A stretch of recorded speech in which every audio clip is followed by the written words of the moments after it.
大家好，我係洞洞博士啊。今日咧有個病人問我，博士啊，咁樣做係唔係真係有用㗎？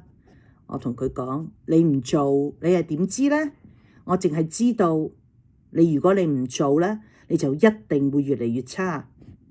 我曾經聽過，我心裏邊諗下，我曾經聽過一樣世界上佢哋話最愚蠢嘅嘢係乜嘢咧？我聽咗之後，我都好認同。應該係上網嗰度見到啦，唔知你哋有冇都見過啦嚇。世界上最愚蠢嘅嘢就係你不停循環咁樣做翻同一樣嘢，但係你 expect 有唔同嘅結果。所以我成日同我病人講，你試下先啦，俾個機會你自己，俾個機會你個身體，你俾1個月時間我，你睇下有冇效先啦。我心諗，大佬啊，你就梗係唔掂啦，年紀人又老，錢又冇，仲要又冇醫學常識，又唔識英文，屋企人又唔理你，你仲要呢度痛嗰度痛，你仲要話唔聽話。醫生叫我嚟啊，就係監你啊，知道你以前啊做嘅所有嘢全部都唔啱啊，你個身體啊都頂你唔順啊，所以先至會病啫嘛。如果啊你全部做嘅所有嘢啱啊，你就唔會呢度痛嗰度痛，身體越嚟越差啦。好多時候咧，病人咧就會即係話翻，即係會話我啦，即係冇話嘅，即係佢會頂翻我啦。可能佢覺得我後生啦，其實我唔係後生噶啦，老實講。咁啊，當然對住一個80歲嘅阿婆，我梗係後生過佢啦，係咪？跟住佢就會同我講話，唔係噶，我平時都唔係咁噶，我咁樣幾十年噶啦，我用我呢個方法起身幾十年噶啦，不嬲都係咁做噶啦。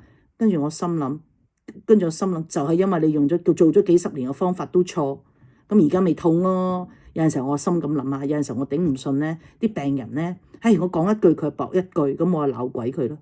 咁啊，如果我就會話咯，咁你係咪而家唔痛啊？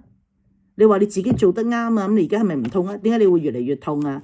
咁啊，睇下嗰個心情好唔好啦。如果我心情好嘅話，我笑笑口咁樣串佢啦；如果心情唔好嘅話，就鬧佢啦。跟住我會話。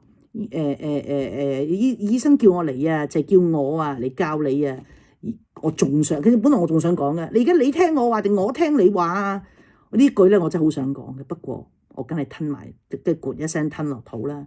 我心諗，喂，我而家收錢㗎，而家收錢就要你聽我話，我要講晒我要講嘅嘢啊嘛。唔通啊現疏啊，即係保險啦，美國呢啲全部都係保險噶啦嘛。保險俾錢我聽你講啊。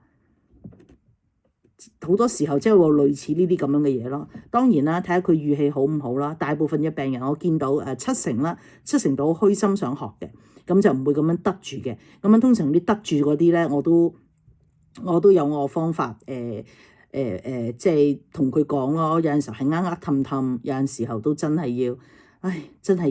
要鬧噶啦。咁啊睇下屋企人企邊邊啦。係啊，類似嘅故事啦，係日日都發生，無言無盡啦。我得閒慢慢抽幾個好 interesting 嘅 case 同你哋講啦，好唔好？好啦，如果你哋都有類似嘅故事，或者你身邊都有個麻煩病人，或者你屋企人都係咁樣好拗教嘅話，留言話我知，我係洞洞博士，下次再見，拜拜。